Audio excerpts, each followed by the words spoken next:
Did they make a worse Thor movie than Dark World?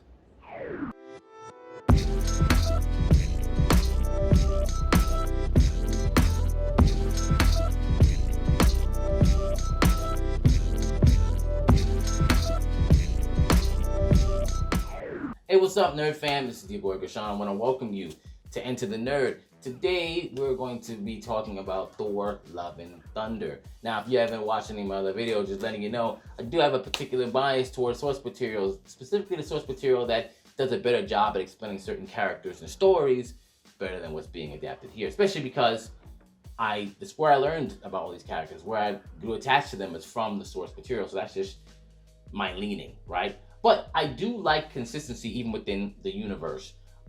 Unfortunately, the MCU just isn't really consistent, so I have to lean on the material that is more consistent. Also, I've had prior videos where I speak about how the MCU pretty much hates Thor. I have a video for that you can watch there. And we're going to get into some of the points that I talk about in that video, but this is more about what's happening in this film, or what doesn't happen. Without further ado, let's just get into whatever the hell it is I just watched. First and foremost, we have to talk about Gore. Gore the God Butcher. Doesn't even look like the character from the comic, so strike one, right? Then, even though their stories are similar to the comic, right? Whereas, both the comic and MCU counterparts, they both have families that died without any intervention of gods, even though one's a boy, comic, one's a girl, MCU, of course. Also, Null, which is who has the Necrosword, or named All Black, right? Which obviously you're not going to get in the movie if you don't know the comics. Was fighting one of the gods in the comic, and then the god asks Gore for help. Gore's like, F you, you didn't help me, kills him. Versus in here, he goes into the Oasis, he's the gods. He's like, hey, I knew I believed in you, and all my people thought I was stupid for believing in you, and blah, blah. And they're like, yeah, whatever. You're still an ant, you're an insect, doesn't matter who died. And even though the body of, I guess, what was supposed to be like a stand-in Null had the sword there, the sword pops in his hand right as he's getting choked by one of the gods, and there you have it. Gore the God Butcher is now born, right? That's it. Now, in the comics, Gore is someone who's been doing this for thousands of years. It doesn't happen in modern day. And Thor actually met him when he was young, after he saw like some bodies of these gods that were in Norway. Fights him, gets his ass whipped, gets actually captured and pretty much tortured by him. Narrowly gets out the way, winds up meeting him years later in our modern day. He's even more powerful at this time. Gore is even more powerful. He's like, shit, like this guy's back again. And even Gore gets to the point where he kills like a time god, goes into the future, and even fights an All-Father Thor, and is able to best him and even enslave him to mine this material for the God Bomb, like some star material, right? It actually takes the young, the young, middle-aged, and old Thor to actually have to get a chance to fight him. They're still not enough at some point, but it's something that could have been really interesting to show here, especially to make this more of a Thor-centric story, which, of course, I mean, why do that? Like, why develop him as a character, right? And that leads to another issue, which is his lack of mythology, meaning he has, who does he have, right? The only person they showed that was from Asgard that we've known for a while is Sif, right? And she gets her arm chopped off. But where are his brothers, right? Like, they haven't existed since the first thing. I mean, they already got rid of Odin. Hela's gone. Surtur's gone. Like, pretty much Ragnarok happened way too soon. That movie happened way too soon. It took so much away from Thor just for him to start over for a reason that doesn't make any sense. And what they could have done in this movie, they could have had, let's just say, they go back in time and, they show Thor running into him, and maybe the bodies that he discovers are actually his brothers, and that makes this a much more personal fight for him. But it wasn't. Gore is literally just some random guy who, after what happens with his family, just killing all gods, happens to want to look for New Asgard for some reason after getting to Sif, and then takes the children, like kidnaps children to lure Thor into bringing Stormbreaker, because Stormbreaker is perhaps the key to him getting to eternity and getting his daughter back. The problem with that is Stormbreaker was just made. A Stormbreaker, it's pretty much been made by accident. Like, if Thanos didn't do what he did, Stormbreaker wouldn't exist. So what would What would Gore have done if that wasn't there?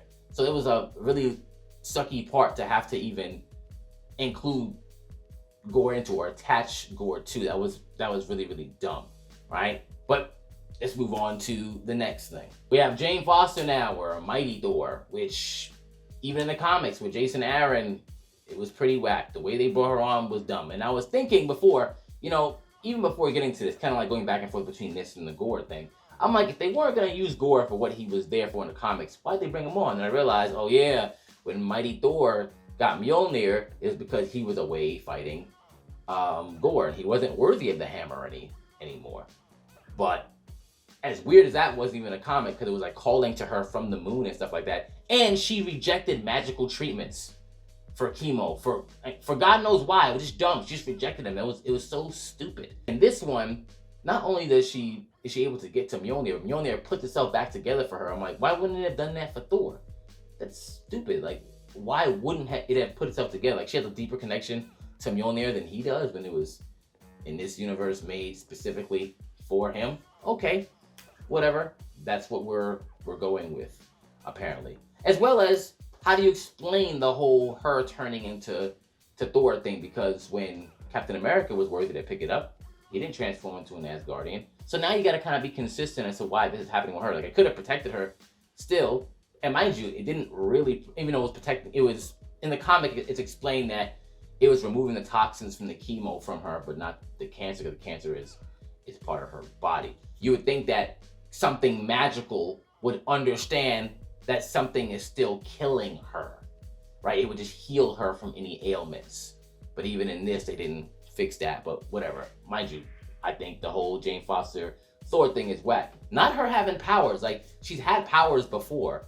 Like, there was a time where she, like, merged with Sif. There was a time where pretty much Thor wanted to marry her, and Odin gave her powers, and then took them away when he realized that she just wasn't ready to be Asgardian and all that. As far as the relationship aspect between Thor and Jane, they did like a little montage of some things, and I'm wondering why they couldn't have explored that more in past films, talking about maybe with him trying to adapt to human life, the love triangle between him and Sif and her. That's something that could have been included, but of course, that'd be more development than they really want to do, and obviously, that's really not what they want to do. They don't really want to develop this character. They don't really want to develop the universe. They just want to shit on all the mythology and tell what they want to tell, what they want to see.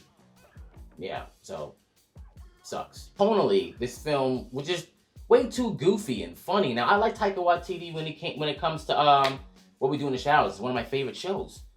But yelling goats and a jealous axe, which, by the way, like, there were some scenes that were funny, so I'm not gonna, not a psychopath. There are some things that are quite funny, but it's like, I understand having levity. You should have levity to break the tension. But there was barely any tension. It was like all levity. And Thor is pretty much made to be an idiot. Like, he's just not that smart. I shouldn't be surprised because everybody else, even some of the kids, were smarter than him. And the action scenes. Taika Waititi is not good at choreographing action scenes, or at least understanding the importance of it. Like, Norse mythology is a warlike mythology. So if anything you should be paying attention to are these fight scenes. And it was super underwhelming, which I should expect because in Ragnarok it was bad too. So yeah.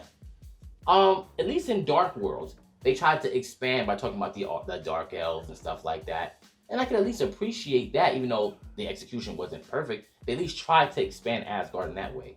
But you already destroyed Asgard in Ragnarok. Hela's not there. So many aspects of this character already gone. And now it's just let's just highlight Valkyrie and Jane Foster Thor, who's not Jane Foster Thor anymore, she's gone. And then introduce Axel or Astrid, whatever we're calling him. For what? For what? I saw some articles, people like, oh my gosh, this character is great for representation. Okay. Are we really concerned about, like, black representation in a mythology that's based in, like, Scandinavian countries? It's kind of strange here, right?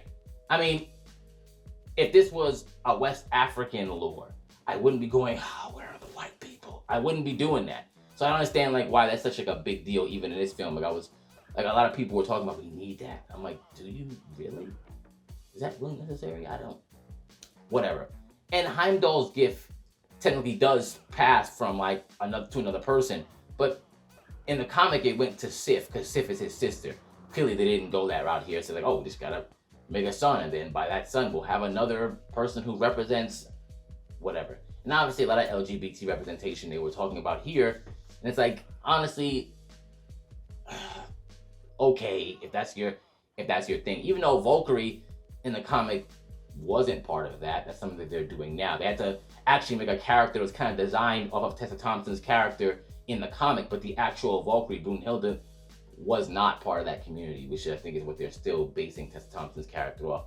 And the Korg thing also wasn't a thing. Mind you, there are plenty of gay characters in Marvel, original characters that you could put, but you know, why do that? That would take way too much time and energy to be creative in a creative space. Whatever. I guess that's just me. That's all I really got to say about this. I'm sure I could go on for 10 more minutes about the stupidity that happened in this movie, but I'm just gonna leave it there. Let me know, what did you think? What did you like? Did you love it? Hate it? Let's talk about it underneath.